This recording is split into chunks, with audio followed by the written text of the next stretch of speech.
Hey everyone, it's VM Campos, comic book fan. How are you? Welcome to another Sunday. New comic books, final order cutoff, live chat. Let me just adjust my webcam there. There we go. And welcome. So if you're here live, welcome. We're going to talk about some comic books.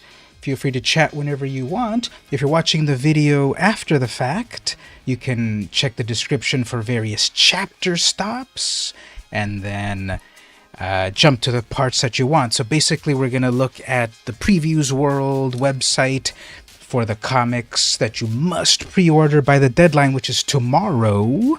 So if you're watching this on Sunday, August 20th, the deadline to pre-order these comics is tomorrow. If you're watching this late, well, you might be late.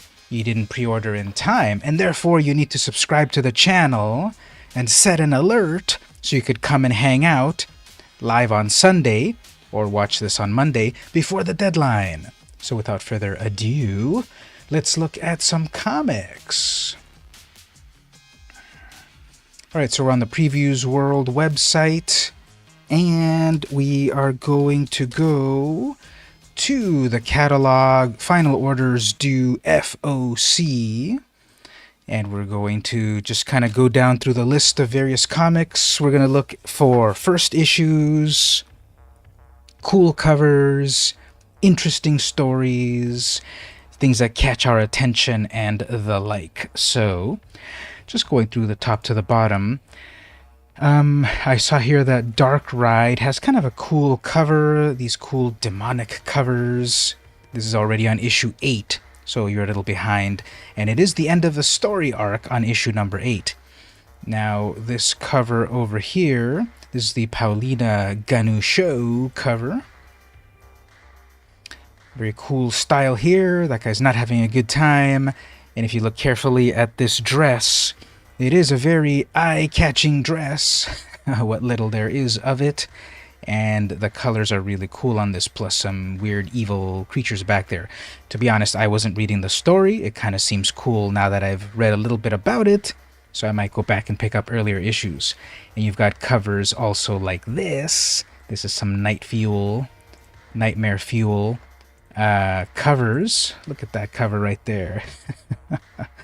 So that is going to be cool that you put up on the wall over there, and when people come into your house, they're going to say, that's a cool cover. Okay, there's the close-up there. Scary stuff. As for issue number 1's, Image at the moment isn't doing any number 1's this week, but Nocterra is ending their latest story arc, No Breaks. So part 5. This has been a hot book, Nocterra. Scott Snyder and Tony Daniel working on it, as well as Marcello Maiolo. And we've got the latest story arc ending, so if you want to go 5 issues back, you won't be too far back. Final issue of this plot. Speaking of final issues and plots and so forth, Undiscovered Country, that's a hot book as well. That's by Charles Soule, Scott Snyder, Leonardo Grassi, Matt Wilson, and Giuseppe Camuncoli, often doing the covers. Here's a new story arc, actually, for the 25th issue. So it's not in issue number 1, but it's a new plot. This is a comic that's been out a little while now. 2018 or so. You can take a quick look here, view all items. Just very quickly, the very first issue was from 2019, November 2019.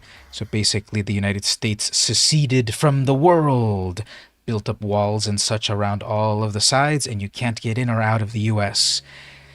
So I read those early issues, and it was a very fascinating story. So I haven't read them very recently, but I'm interested in a new story arc. So after the harrowing revelations of the Disunity arc, the final leg of the spiraling journey to the center of the new America begins. For the first time since entering the Undiscovered Country, the group has regained contact with the outside world. But what shocking news will be delivered? So yep, first issue of this new plot. And we've also got a Peach Momoko cover. Usually I really like her covers a lot. This cover doesn't seem too interesting to me. I don't know. But if you're a Momoko enthusiast, here's a new Peach Momoko cover to get. Moving over to Boom Studios. So we've got the... Oh, here's one that stood out. Second printing of Mighty Morphin Power Rangers number 111. There's Melissa Flores, Simona de Gianfelice, and Dan Mora. So, in the kickoff of this monumental 12-month event, Mistress Vile has won, or so it seems, with control of the grid and the Dark Spectre's infection spreading through the universe. So it's just fascinating to think this is a 30-year-old series that has really evolved beyond what it was on Saturday mornings when I was first watching it back in the 90s. It's really evolved to this mature style of storytelling. Are you a Power Rangers fan from back in the beginning when it was so silly and fun and not a care in the world? Well, nowadays it's way more grown up, way darker. They're at 111 issues. So here's an issue that stands out here. It's a second print, Darkest Hour. So check that out on your own if you're interested in Power Rangers stuff. And this cover, I think this is a pretty cool cover. Stands out pretty well. It's Dark Ranger or whatever. I'm not actually reading the story, so you'll have to read it and tell me all about it yourself.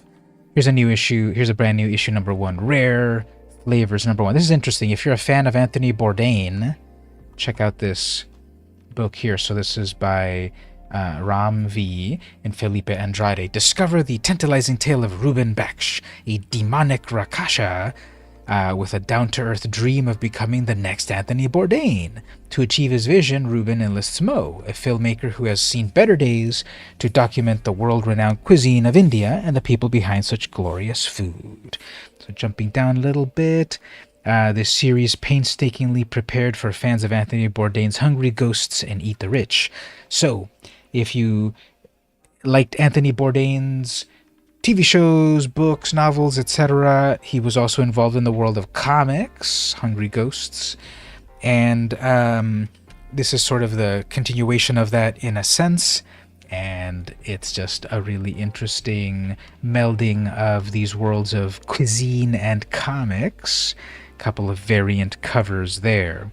So we don't have any interior art, but this is a Fabio Moon, so we don't get any sort of preview of the interior art, but these covers look pretty cool. Getting a close-up there, really interesting character design and the like. So that's from Boom. Those are some books right there. Interesting covers and first issues. Moving on to DC Comics, this is interesting. How about Batman number 1? Facsimile edition. There's a lot of these facsimile editions coming out recently.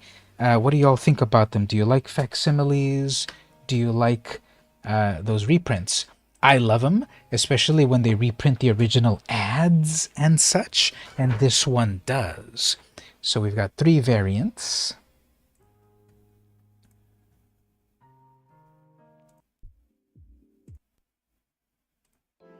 We've got 3 variants. In this classic issue, the Cape Crusader and Boy Wonder have their first encounter with the Clown Prince of Crime, the Joker, and a cruise ship cat burglar known as the Cat, who would later be known as Catwoman. Plus, Hugo Strange returns with an army of mindless henchmen at his command. Will the Dark Knight triumph over Strange's giants? Find out in this thrilling facsimile edition of Batman number 1, featuring all the original stories, backup features, and ads from 1940. So I love this. It reprints that first Batman with the original ads and just basically everything as original, except for the price, of course. $6.99? Can you imagine that?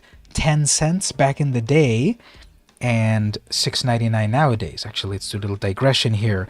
If we look up US dollar inflation calculator, how much was that 10 cents in 1940 compared to now? So in 1940, now we've got 10 cents that 10 cents is $2.18. It's a 2,000% increase of inflation. We're struggling about inflation nowadays, but how about a 2,000% increase of inflation in 80 years? 10 cents nowadays would be $2.18. So conversely, $6.99 back then. Okay, if we've got $2 is 10 cents, $7, we can do some sort of math. 7 divided by 2, 3, 30 cents is like 35 cents back then or so. A DC publication. You've got that classic art, Bob Kane art.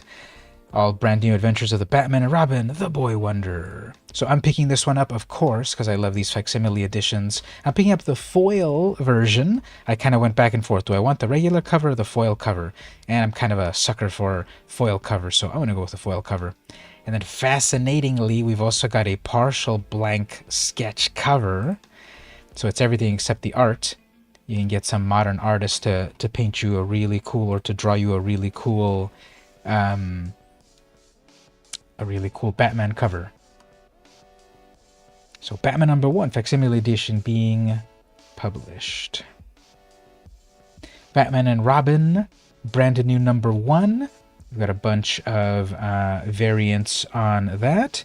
The Simone DeMeo is one of the ones I like. I like Simone's art a lot. When they did Random Access Memories, that was very enjoyable to me. So to have Simone do all of the art of this book, it's really cool. So it's a Dawn of DC. It's a wraparound cover. We've also got variants. We've got an Art Germ variant featuring White Rabbit. That's the name, right? White Rabbit? Or am I thinking about the... Yeah, it's White Rabbit, right? So Art Germ with all of the usual Art Germ assets. There's also apparently a foil. There's a foil version of that cover. A bunch of variants apparently, because if we've got them listed here, cover A, B, C, D, then we jump to H, so those must be store exclusives. So if you want that as foil, be on the lookout for it.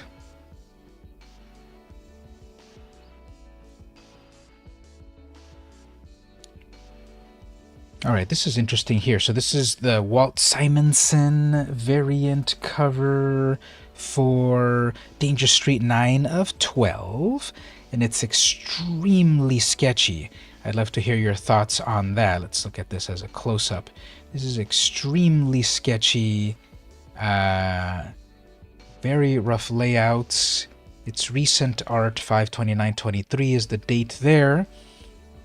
But what do you think about that? That it's at that level of sketchiness, that level of unfinishedness.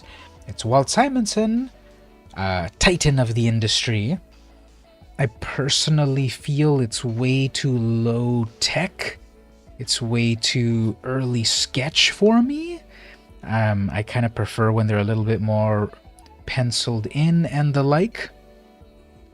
But that's kind of interesting there. Walt Simon variant.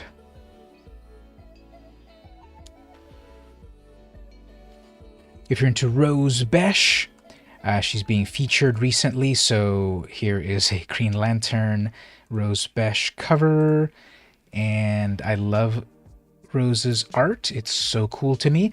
I'm not, however, loving the super cute variants that she's doing recently for her Spotlight. I don't feel that's the best look for her in her style. I love her graffiti style, this style of work.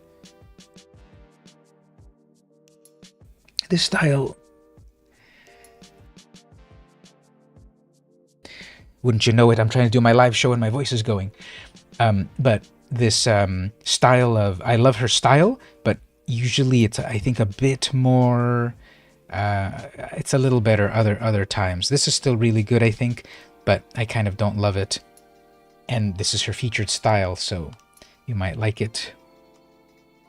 We've also got the Hispanic Heritage Month with with Villalobos as the featured artist there. So that's kind of cool that they're doing these featured artists for various variants. Collect them all. I think that's kind of a cool thing to do. So very cool style on that. Very bright, on point for the Hispanic Heritage Month. Last week's show, I was also showing the those variants, the Rose Besh variants and the Hispanic Heritage Month variants. So go back into the catalog and watch that older video from last week. And then, of course, don't forget to subscribe so that you get alerted to when we go live. Okay, here's another Rose Besh. Here's the Wildcats. And here we have Zealot as the featured character. So Wildcats number 11. It's her cool style, but again in this chibi style, this cute style. And I kind of further don't like this one because the posing just seems so weird. It looks like her head is turned like 180 degrees.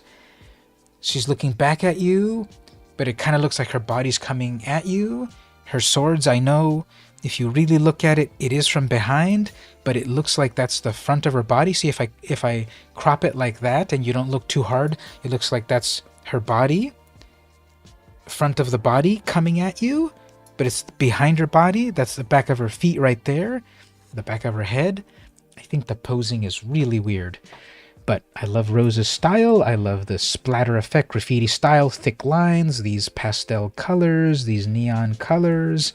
I love her art, but I'm not a big fan of this latest style that she's doing for her variants.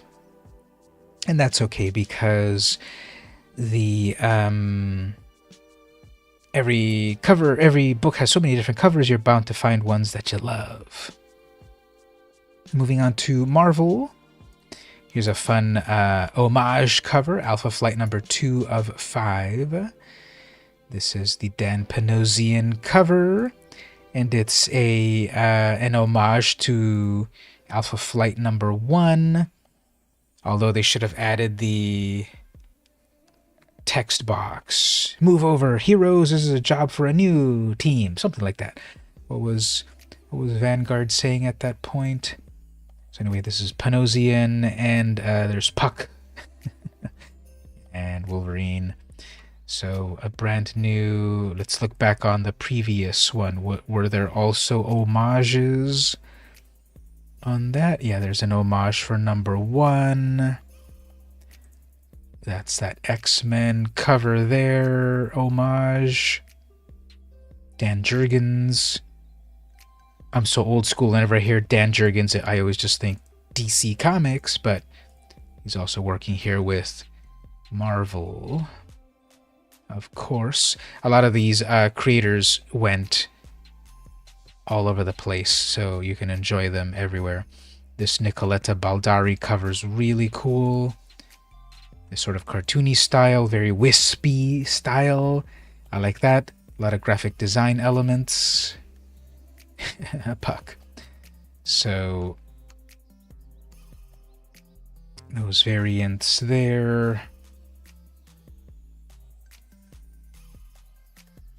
Here's one I picked up. The Dark X-Men featuring Madeline Pryor. This is a very mannered bit of art here. Extremely long neck. That sublime expression. The hair flowing. That black latex with an impossible outfit. And this just really stood out to me. So I'm picking up this cover. This is by Ji Hyung Lee. And there's a bunch of covers as usual.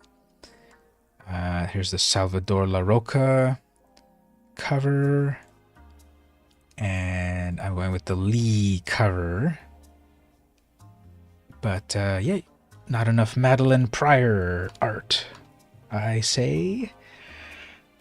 Are you picking up the Deadpool Batter Blood? This is Liefeld's latest and greatest. So a lot of cool variants. Here's the third variant. This is my favorite one here, and this one kind of shows off.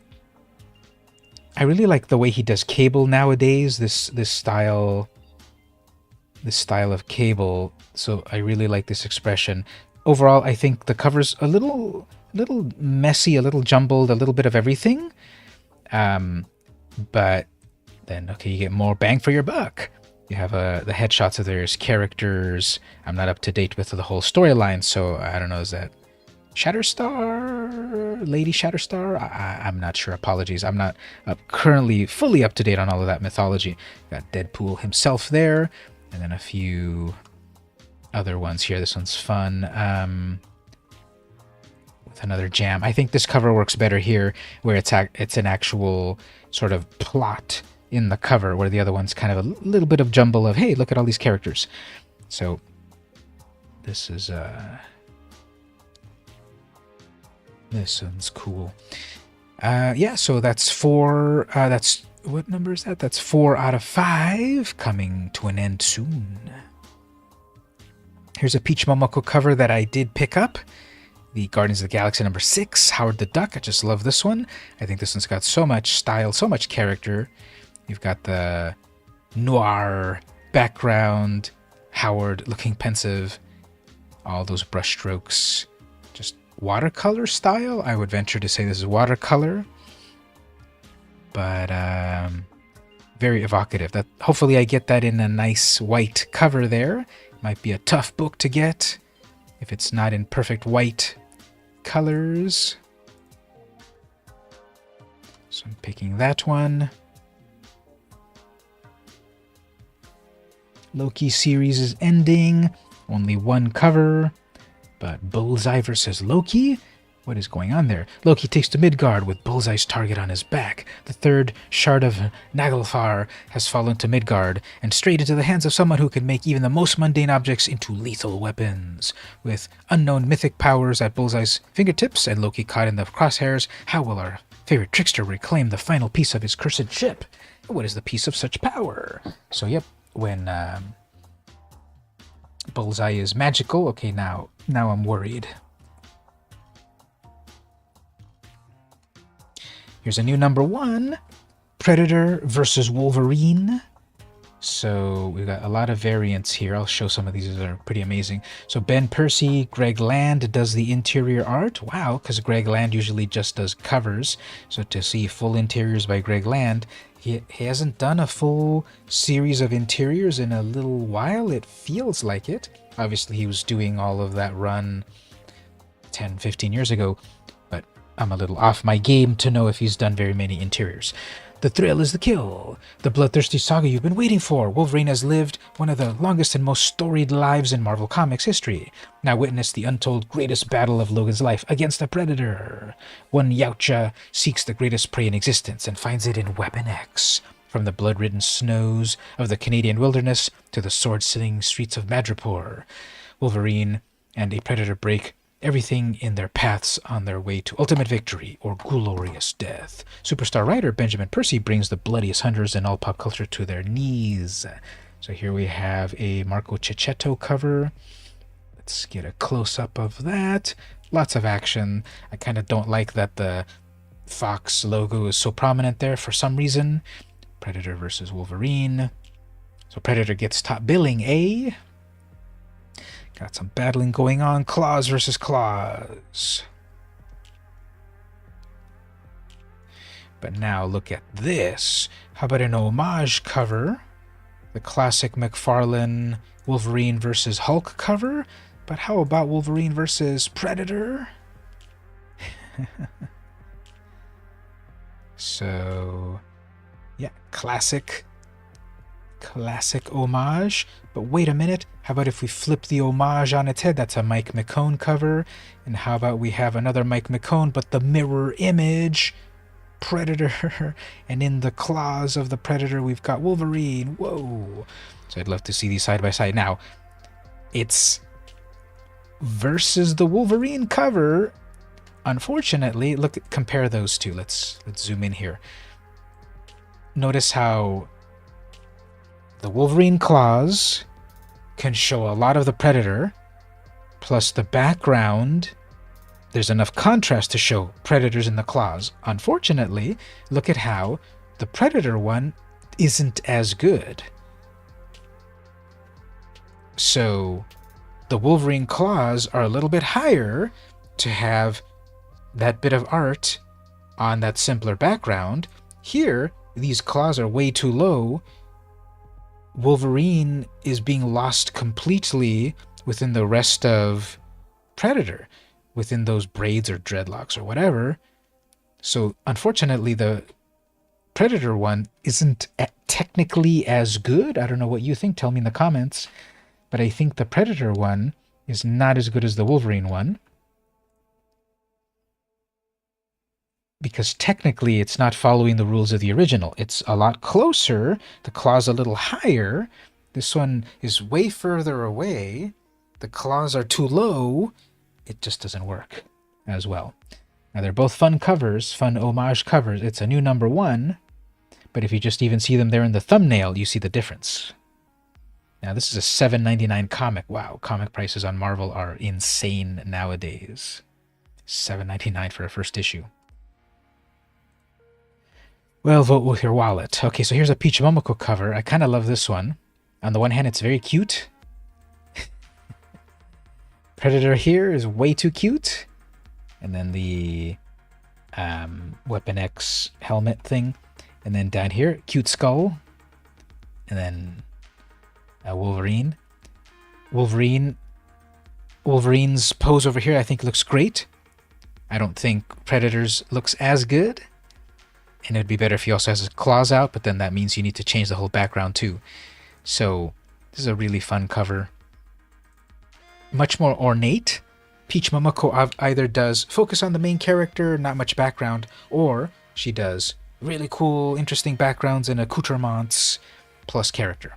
And this one is kind of that more ornate type of cover, which is fun.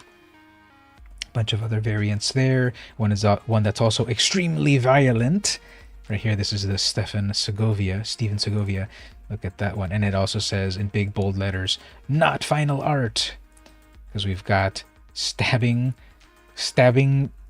Predator in the head and in the body, whereas Predator just has a little. Now, is this revealing the is this unfortunately the final page of the book that's used as a cover? Let's check this. So it is. No, it's Greg Land doing the interiors. So very interesting, violent cover that says not final art. So that's funny. We've got a bunch of Star Wars books. I think there was a #1. Yeah, there's the Star Wars Dark Droids, the D Squad. So there's a plot line happening at the moment in Star Wars. The unsung heroes of the Clone Wars return.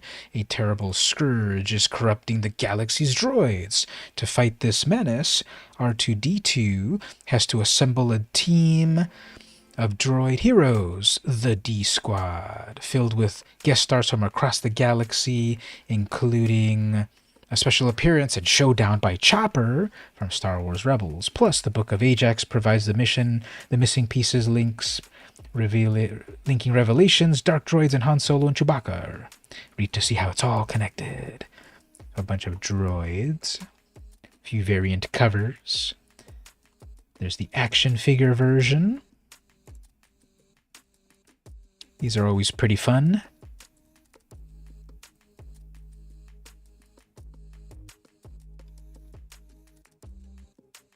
So, yep. Moon Knight and Strange Academy. I don't even know how this all ties together, but we've got, after the end of Strange Academy, we've got a one-shot happening here. The multiversal math bowl at Brooklyn Visions had some pretty devastating consequences that have brought the Strange Academy kids to Manhattan. Now they've entered the orbit of Moon Knight. Is the new villain called the Equation more than even Moon Knight and his Midnight Mission can handle? One chapter of a thrilling 3-part saga. So I'm curious to see what's going on with this, because I like Strange Academy a lot. We don't have any of the original creative team there, however. So we'll see how they are handling this plot. That's a new issue coming out soon.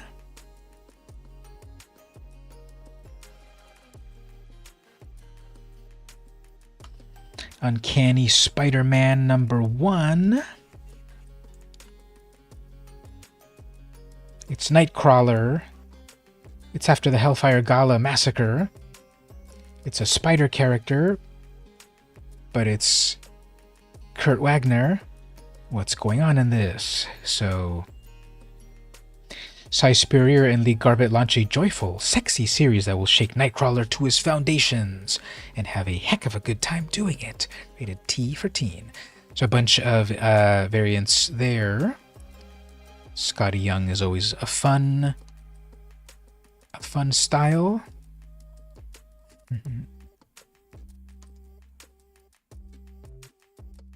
This one's interesting. So what if, some of these what if stories, this is by Larry Hama as the writer.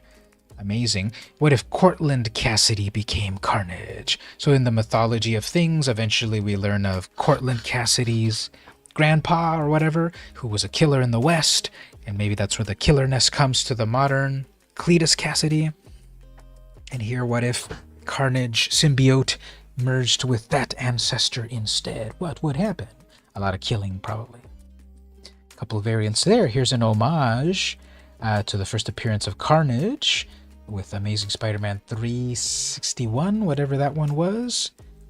And it's different than the original because in the original, obviously, it was Carnage just whooping Spider-Man. And here we've got like this happiness, like, yeah, take me.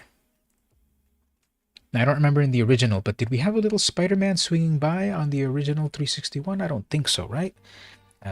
Just out of curiosity, what does the original cover look like again? Amazing Spider-Man 361. Yeah, the original. Okay, yeah, the original had the Spider-Man 30th anniversary logo. Now I remember, I guess.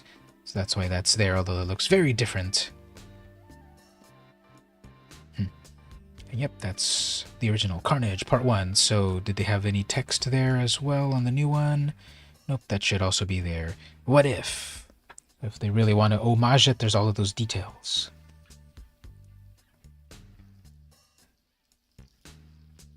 There's an X-Men annual.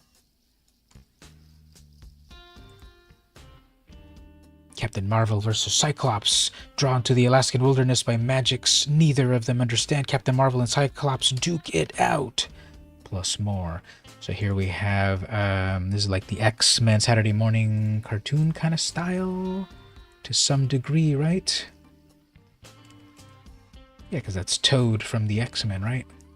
The Saturday morning cartoon X-Men. If Cyclops is pointing in that direction, why are his beams going in another direction? Plot hole.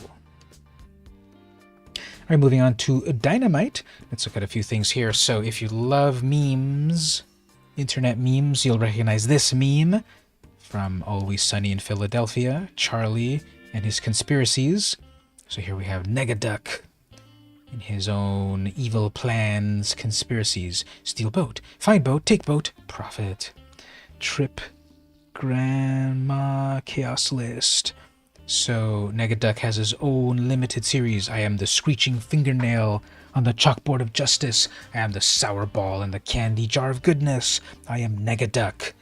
So, yep, we've got a brand new Negaduck focused series. There's a few variants, of course. I got the foil Middleton cover. Joshua Middleton. So it's just a tough looking Negaduck, but it's all foily. That's the one I'm getting. Put his own name on the cover there. Middleton. Creative team here, Jeff Parker and Ciro Conliausi. Kangialosi, something like that. And Middleton cover. We've got variants with... Now I had to read this and reread this. Maybe someone can tell me there in the comments. Written by in fiendish glee by arch author Jeff Parker and illustrated by the suspiciously talented Ciro Canliausi. Negaduck features a regular rogues gallery of cover artists including Joshua Middleton, Jay Lee, Trish Forstener, and a special whiteout homage cover by that series' co-creator Steve Lieber. Okay, whiteout homage cover Steve Lieber. Okay, so the series whiteout, and then they're doing an homage cover here.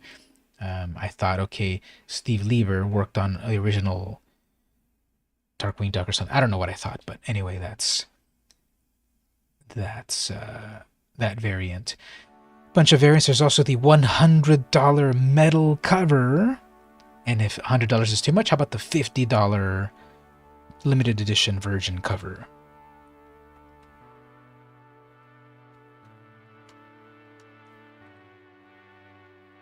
Dynamite's aluminium metal covers create a unique addition to any book. Metal covers create a unique addition to any book. The grammar there's kind of weird. Visually stunning, brilliant metal covers provide another dimension to the artwork with vibrant colors and incredible details. These covers use a long-lasting, dye-infused printing process on 0.020 thick aluminum. You don't need that final trailing zero, you're just showing off. It's the next limited edition enhancement lighting the collecting community on fire. I'd love to see one in person, because I know foil covers look really nice, so I'd really love to see how some of these metal covers look in real life. But I'm not going to pay $100 for those. Are these some of these ones that are going to drop down in dollar bins after the fur dies down? I doubt that. But there we go. So Darkwing Duck stuff. Rounding out the stream this week, we'll go into some of the... They used to organize Dark Horse and various publishers into their own sections, but now because of the breakup with the distribution, now they're all kind of jumbled together. They all get jumbled together here at the end. Where did it go? They all get jumbled together now, all generically in comics and graphic novels, so you'll see the various other publishers here and there. So let's see what stood out to me as I was researching this. So Bloodborne #1. So here's an example of one of these sketch covers that we saw. The Simonson sketch cover that was way too sketchy for my tastes, and here's one that is way more filled in, penciled, and so forth. I go with this one. I like this style better, and that's an FOC variant. So this was not available until FOC, until this weekend, until this stream. So again, if you're watching the stream after it was live, you might be a little late. That's why you've got to subscribe, ring the bell, be alerted to when the stream is live so you can know about these books that are coming out at the last minute. What I'll do actually is, let's duplicate that tab, because I believe we can also do a search here. Everything that is FOC. Oh, there was all the Damn Them All #8 FOC variant. Oh, okay. Let's do it over here. So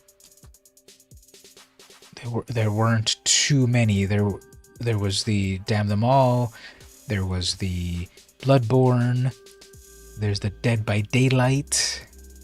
This one's a foil, we'll get to that one in a moment.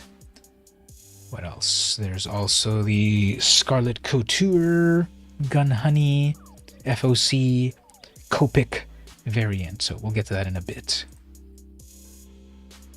Anyway, moving on here, so... other cool covers, first issues that stood out. How about Creepshow, Volume 2, #1, is with Garth Ennis, Phil Hester.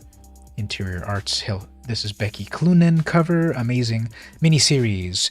The smash hit horror anthology based on the hit Shudder TV series is back and creepier than ever. In the debut issue, Master of the Macabre, Garth Ennis, I wouldn't really call him Master of the Macabre.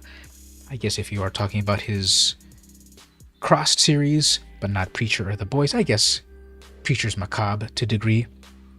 And superstar creator Becky Cloonan, Wonder Woman, team up for the very first time to deliver a disturbing tale of the unborn. Then Freaky Phil Hester tells the story of a grieving son who bends the laws of nature to see his mother one last time. Each issue of Creepshow Volume 2 will feature different creative teams with uniquely horrifying standalone stories and a 1 in 10 connecting cover from iconic artist Skinner. Now, I didn't see the 1 in 10 variant here. If we look carefully, we've got the number 1, cover A and B, but I don't see the 1 in 10. For number 2, which is still a little far out in advance, there is eventually a cover D. This is going to be apparently a Walking Dead variant. Do I want that? I just discovered something here on my own. Yeah, let's do that. Let's jump on the bandwagon here before anyone else even knows about this. Let's get this Walking Dead. I'm assuming TWD is The Walking Dead, so we'll see when we eventually get this in October. Really cool, freaky cover right there. That's another one of these covers that you put out there for people to see and wonder about you. Wow. Regular covers also pretty cool. Who does this one? William Marsh. So usually I'm used to his art depicting lovely ladies, but here we have demonic, scary things. Beyond good or evil will blow your mind. Creepshow, tales of suspense and horror. They've got their own cover number 1, the Skybound stuff.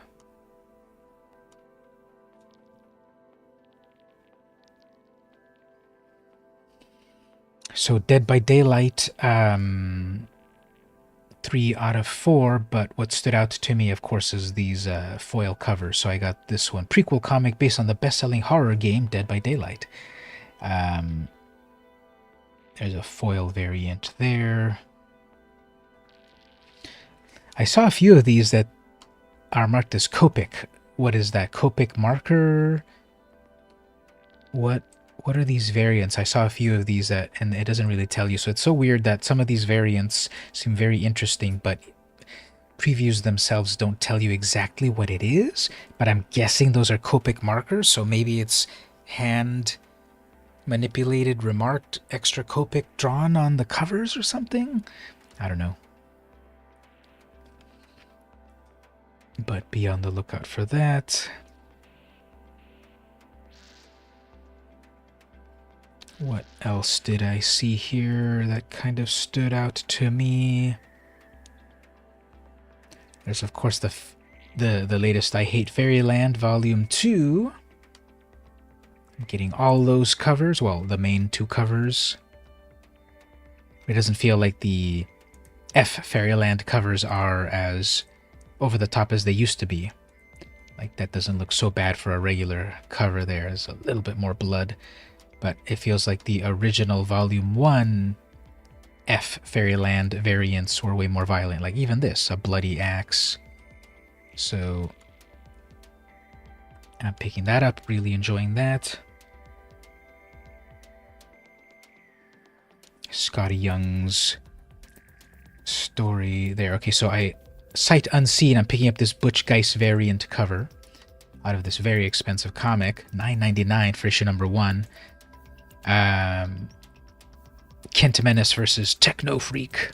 So I don't know what this comic is about at all. It's in issue number 1. It's way too expensive, but it's got this sort of 90s style. That's not the cover I'm getting, though. I'm getting the unrevealed Butch Geist variant cover. What's the publisher? Brilliant Entertainment. So if Butch Geis is doing a variant cover for a small publisher, okay, I'll check that out, even though it's very expensive. So it better be good.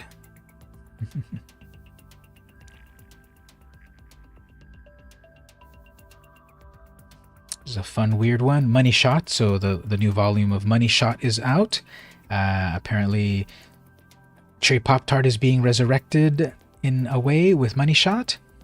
And so here is a sort of Cherry Pop-Tart homage cover. Hey, let's go ahead and start the future already, okay? So sort of Cherry's speech patterns from her original covers. And then her latest version here, and the main character saying, hey, get me out of this crazy thing. And so, yep, interesting cover here. Is this a real cosplay model, and or just a very good drawn art? And you kind of see the details that it's a couple of different bits of art, because kind of on the edges there, you can see it on the back here. You can see the Photoshop editing right there. Look at that little corner there, and also there. So that's interesting. Now, what's kind of cool is that Vault is also doing these poly-bagged variants. This is their Vault Undressed, and these are way more expensive than their first go-round. I don't think they were $7.99 originally, but here we go.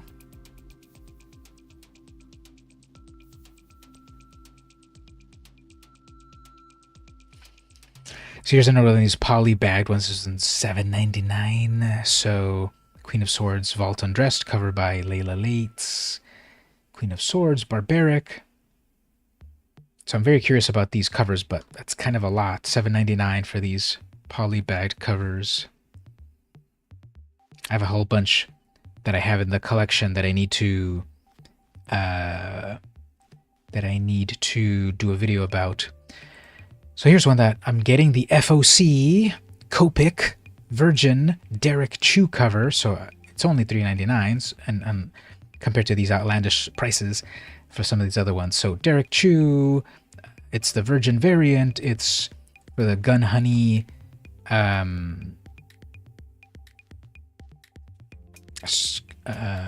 spin-offs of Scarlet Couture. The Covert Investigation Group's Most Deadly Spy returns. Now, here's some interesting stuff. Each issue contains a digital token with special rewards, including the chance to meet Des Taylor in the metaverse, powered by Meta Gallery Limited. So, interesting. For that price, definitely. I like the cover. I'm curious about what is the Copic variant, so I'm getting that. It's Virgin. It's Derek Chew. And there's some different covers and variants out of this mini-series. So it looks pretty fun.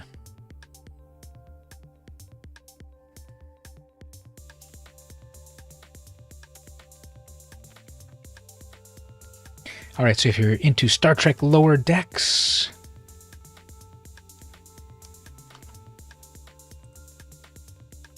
Star Trek Day of Blood, Shax's Best Day. You've seen Captains Benjamin Sisko and Worf with his crew of the USS Thesis and Defiant stop the fascist god-killing clones Kahless II from declaring war on non-followers across the galaxy in a brutal battle on Kronos. But have you seen it from the eyes of the man, the myth, the legend, Lieutenant Junior Grade Shax? So it's in the style of the Lower Decks, if you like that character. That's pretty fun. So this is Derek Charm. Interior art, Ryan North and Derek Charm. They worked on Squirrel Girl, right? For a bit, so that might be fun. Actually, did I not pre-order this one? I thought I did. I didn't. Okay, so let's get that one. That might be fun. I like Derek Charm's art. Ryan North is fun.